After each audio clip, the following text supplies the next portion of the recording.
I find that there are reasonable grounds to believe that the threshold indicating the commission of the crime of genocide against Palestinians as a group in Gaza has been met.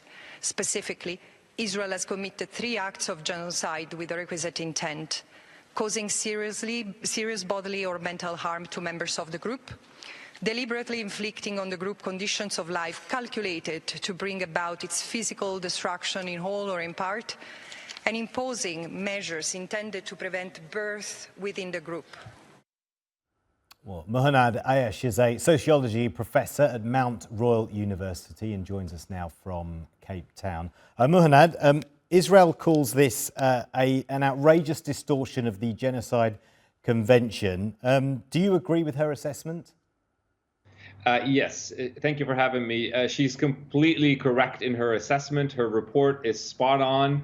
The Israeli state will continue to, of course, spread its propaganda about the special rapporteur and calling her anti-Semitic and calling the report baseless and all of the other propaganda that the Israeli state has been directing towards the special rapporteur for years.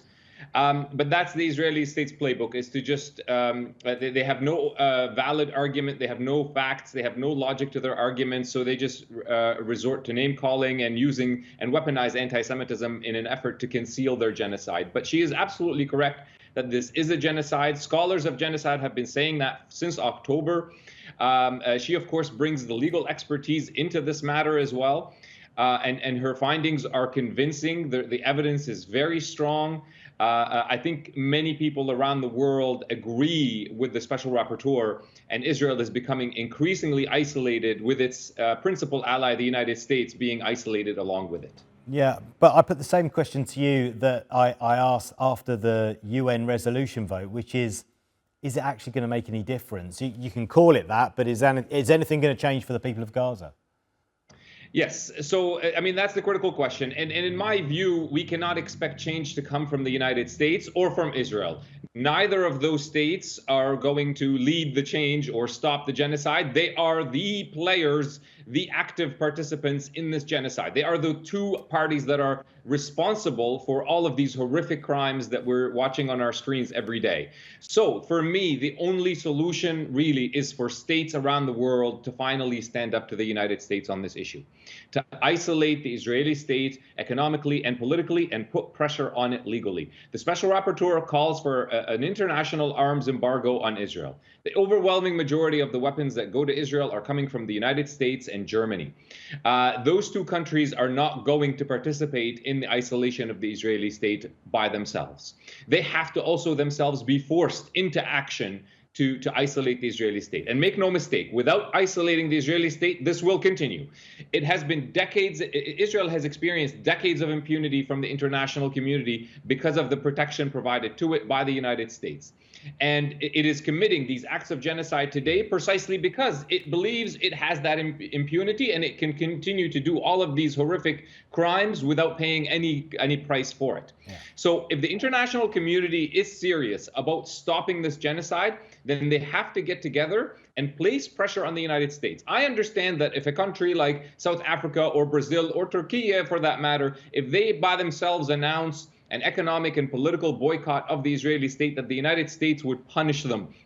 And that has, serious concerns for those countries. I understand that. Muhannad, but it's in Muhannad, Muhannad, you're saying Israel should be isolated. It looks pretty isolated already. The United States abstained from that vote.